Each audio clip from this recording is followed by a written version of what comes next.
Hi everyone, welcome back to my another new video. ಇವತ್ತಿನ ವಿಡಿಯೋದಲ್ಲಿ RPF recruitment ಬಗ್ಗೆ ನಾವು ಇಲ್ಲಿ ಮಾತಾಡ್ತಿದ್ದೀವಿ. ಇದರಲ್ಲಿ ಪೋಸ್ಟ್ ಬಂದ್ಬಿಟ್ಟು RPF ಕಾನ್ಸ್ಟೇಬಲ್ ಮತ್ತು ಸಬ್ ಇನ್ಸ್ಪೆಕ್ಟರ್ ಹುದ್ದೆಗಳಿವೆ. ಈ ಹುದ್ದೆಗಳು ಯಾವಾಗ ಅಪ್ಲಿಕೇಶನ್ ಸ್ಟಾರ್ಟ್ ಆಗುತ್ತೆ, ಇದರ RPF ಕಾನ್ಸ್ಟೇಬಲ್ ಮತ್ತು ಸಬ್ ಇನ್ಸ್ಪೆಕ್ಟರ್ ಕ್ವಾಲಿಫಿಕೇಷನ್ ಏನು, ಸೆಲೆಕ್ಷನ್ ಪ್ರೊಸೆಸ್ ಹೇಗಿರುತ್ತೆ, ಎಕ್ಸಾಮ್ ಪ್ಯಾಟರ್ನ್ ಯಾವ ರೀತಿ ಇದೆ ಮತ್ತು ಫಿಸಿಕಲ್ ಯಾವ ರೀತಿ ನಡೆಯುತ್ತೆ, ಈ ವಿಡಿಯೋದಲ್ಲಿ ನಾನು RPF ರಿಕ್ರೂಟ್ಮೆಂಟ್ ಬಗ್ಗೆ ಸಂಪೂರ್ಣ ಮಾಹಿತಿಯನ್ನು ನಾನು ಈ ವಿಡಿಯೋದಲ್ಲಿ ತಿಳಿಸ್ಕೊಡ್ತೀನಿ. ನೀವೇನಾದರೂ ಇನ್ನೂ ನಮ್ಮ ಚಾನಲ್ನ ಸಬ್ಸ್ಕ್ರೈಬ್ ಮಾಡ್ಕೊಂಡಿಲ್ಲಪ್ಪ ಅಂದರೆ ಈ ಕೂಡಲೇ ಸಬ್ಸ್ಕ್ರೈಬ್ ಮಾಡ್ಕೊಳ್ಳಿ, ಪಕ್ಕದಲ್ಲಿರುವ ಬೆಲ್ಲೈಕನ್ನ ಪ್ರೆಸ್ ಮಾಡ್ಕೊಳ್ಳಿ. ನಾವು ಯಾವುದೇ ವಿಡಿಯೋ ಅಪ್ಲೋಡ್ ಮಾಡಿದ ತಕ್ಷಣ ನಿಮಗೆ ನೋಟಿಫಿಕೇಷನ್ ಬರುತ್ತೆ, ನೀವು ತಕ್ಷಣ ವಿಡಿಯೋವನ್ನು ನೋಡ್ಬೋದು. RPF ಕಾನ್ಸ್ಟೇಬಲ್ ಮತ್ತು ಸಬ್ ಇನ್ಸ್ಪೆಕ್ಟರ್ ಕ್ವಾಲಿಫಿಕೇಷನ್ ಬಂದುಬಿಟ್ಟು ಕಾನ್ಸ್ಟೇಬಲ್ಗೆ 10th ಪಾಸ್ ಆಗಿರಬೇಕು ಮತ್ತು ಸಬ್ ಇನ್ಸ್ಪೆಕ್ಟರ್ ಬಂದುಬಿಟ್ಟು ಡಿಗ್ರಿ ಪಾಸ್ ಆಗಿರಬೇಕು. ಇನ್ನು ವಯೋಮಿತಿ ಕಡುಬು ಬಂದರೆ ಕಾನ್ಸ್ಟೇಬಲ್ 18ರಿಂದ 28, ಸಬ್ ಇನ್ಸ್ಪೆಕ್ಟರ್ ಬಂದುಬಿಟ್ಟು 20ರಿಂದ 28. ಇಲ್ಲಿ ಸ್ವಲ್ಪ ಟೈಪಿಂಗ್ ಮಿಸ್ ಆಗಿದೆ. ಈಗ ಸೆಲೆಕ್ಷನ್ ಪ್ರೊಸೆಸ್ ಯಾವ ರೀತಿ ನಡೀತಪ್ಪ ಅಂದರೆ, ಮೊದಲಿಗೆ ಆನ್ಲೈನ್ ಅಪ್ಲಿಕೇಶನ್ ಹಾಕಬೇಕಾಗುತ್ತೆ. ಅದಾದ ನಂತರ ಕಂಪ್ಯೂಟರ್ ಬೇಸ್ ಟೆಸ್ಟ್ ಇರುತ್ತೆ. ಅದರಲ್ಲಿ ಪಾಸಾದಂಥ ಅಭ್ಯರ್ಥಿಗಳಿಗೆ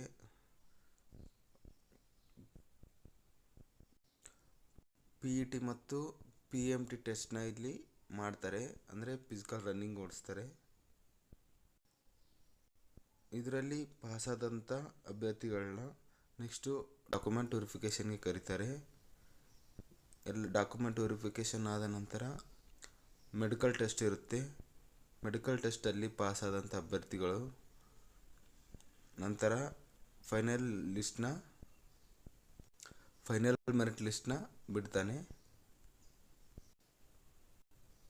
ಇದು ಕಾನ್ಸ್ಟೇಬಲ್ ಮತ್ತು ಸಬ್ ಇನ್ಸ್ಪೆಕ್ಟರ್ ಸೆಲೆಕ್ಷನ್ ಪ್ರೊಸೆಸ್ ಎರಡೂ ಒಂದೇ ಆಗಿರುತ್ತೆ, ಏನು ಬೇರೆ ಇರಲ್ಲ.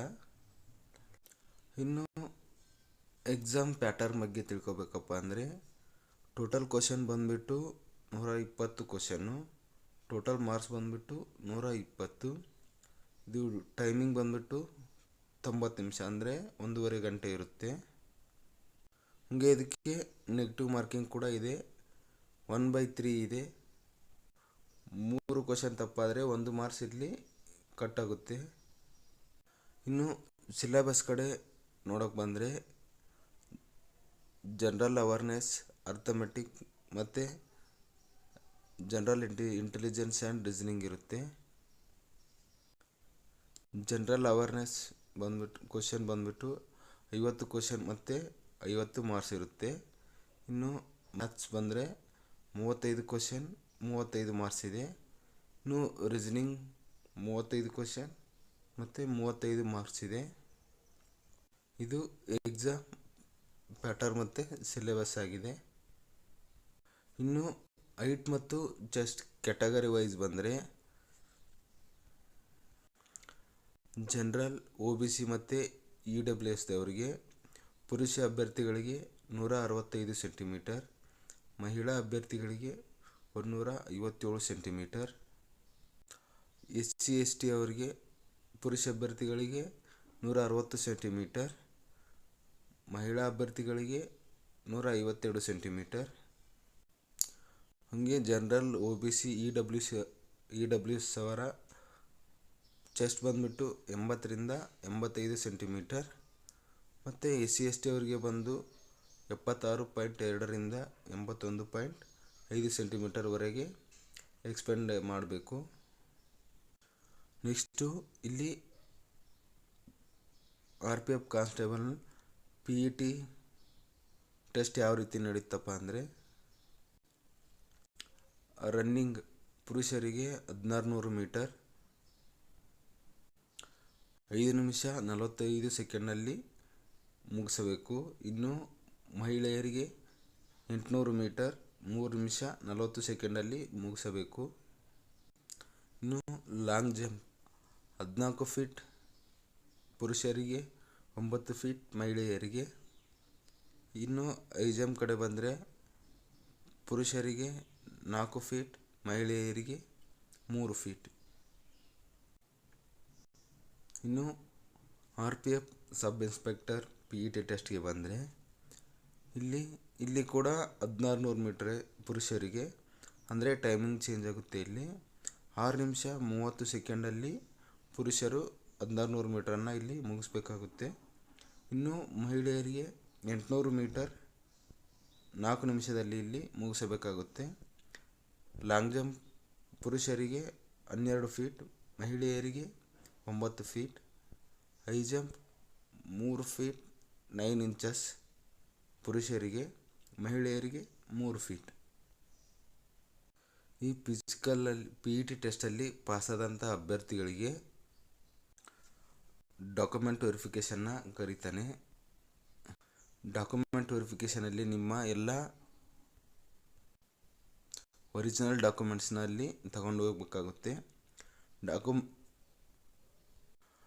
ಡಾಕ್ಯುಮೆಂಟ್ ವೆರಿಫಿಕೇಷನ್ ಮುಗಿಸಿದ ನಂತರ ನೆಕ್ಸ್ಟು ಮೆಡಿಕಲ್ ಎಕ್ಸಾಮಿನೇಷನ್ ಇರುತ್ತೆ. ಅಂದರೆ ಮೆಡಿಕಲ್ ಚೆಕಪ್ನ ಮಾಡ್ತಾರೆ. ಅದರಲ್ಲಿ ಪಾಸಾದಂಥ ಅಭ್ಯರ್ಥಿಗಳಿಗೆ ಕೊನೆಯದಾಗಿ ಫೈನಲ್ ಮೆರಿಟ್ ಲಿಸ್ಟ್ನ ಬಿಡ್ತಾನೆ ಮತ್ತು ಅವ್ರನ್ನ ಅಪಾಯಿಂಟ್ ಕೂಡ ಮಾಡ್ಕೋತಾನೆ. ಇದರ ಆನ್ಲೈನ್ ಅಪ್ಲಿಕೇಶನ್ ಜುಲೈ ಆರ್ ಆಗಸ್ಟ್ನಲ್ಲಿ ನಡೆಯುವ ಸಾಧ್ಯತೆ ಇದೆ. ಇನ್ನೂ ಅಫಿಷಿಯಲ್ ಆಗಿ ಇನ್ನೂ ಬಿಟ್ಟಿಲ್ಲ. ಹಾಗೆ ಇನ್ನೊಂದು ಡೌಟ್ ಇರುತ್ತೆ, RPF ಕಾನ್ಸ್ಟೇಬಲ್ ಮತ್ತು ಸಬ್ ಇನ್ಸ್ಪೆಕ್ಟರ್ RRBದವರು ಕಂಡಕ್ಟ್ ಮಾಡ್ತಾರಾ ಇಲ್ಲ SSCದವರು ಕಂಡಕ್ಟ್ ಮಾಡ್ತಾರಾ ಅಂತ ಇನ್ನೂ ಡೌಟ್ ಇದೆ. ಅದು ಇನ್ನೂ ಅಫಿಷಿಯಲ್ ಆಗಿ ಇನ್ನೂ ಅನೌನ್ಸ್ ಆಗಿಲ್ಲ. SSC ಅವರು ಕಂಡಕ್ಟ್ ಮಾಡ್ತಾರಾ ಇಲ್ಲ RPF ಅವರು ಕಂಡಕ್ಟ್ ಮಾಡ್ತಾರಾ ಅಂತ. ಅಫಿಷಿಯಲ್ ಆಗಿ ನೋಟಿಫಿಕೇಷನ್ ಬಂದ ತಕ್ಷಣ ನಾನು ಅದರ ಸಂಪೂರ್ಣ ಮಾಹಿತಿಯನ್ನು ನಾನು ಯೂಟ್ಯೂಬ್ ವಿಡಿಯೋದಲ್ಲಿ ತಿಳಿಸ್ತೀನಿ. ಒಟ್ಟು ಹುದ್ದೆಗಳು 4,500ರಿಂದ 5,000 ಹುದ್ದೆಗಳನ್ನು ಬಿಡಬಹುದು. ಇಲ್ಲಪ್ಪ ಅಂದರೆ ಇನ್ನೂ ಜಾಸ್ತಿನೇ ವೇಕೆನ್ಸಿಯನ್ನು ಬಿಡ್ಬೋದು, ಹೇಳೋಕ್ಕಾಗಲ್ಲ.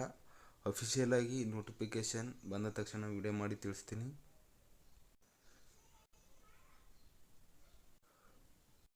ವಿಡಿಯೋವನ್ನು ಕೊನೆ ತನಕ ನೋಡಿದ್ದಕ್ಕೆ ಎಲ್ಲರಿಗೂ ಧನ್ಯವಾದಗಳು. ನೀವೇನಾದರೂ ಇನ್ನೂ ನಮ್ಮ ಚಾನಲ್ನ ಸಬ್ಸ್ಕ್ರೈಬ್ ಮಾಡ್ಕೊಂಡಿಲ್ಲಪ್ಪ ಅಂದರೆ ಇಂತಹ ಉಪಯುಕ್ತ ಮಾಹಿತಿಗಳಿಗಾಗಿ ನಮ್ಮ ಚಾನಲನ್ನು ಸಬ್ಸ್ಕ್ರೈಬ್ ಮಾಡ್ಕೊಳ್ಳಿ. ಹಾಗೆ ಪಕ್ಕದಲ್ಲಿರುವ ಬೆಲ್ ಐಕನ್ ಕೂಡ ಪ್ರೆಸ್ ಮಾಡ್ಕೊಳ್ಳಿ. ನಿಮ್ಮ ಫ್ರೆಂಡ್ಸ್ಗೆಲ್ಲ ಶೇರ್ ಮಾಡಿ. ಧನ್ಯವಾದಗಳು.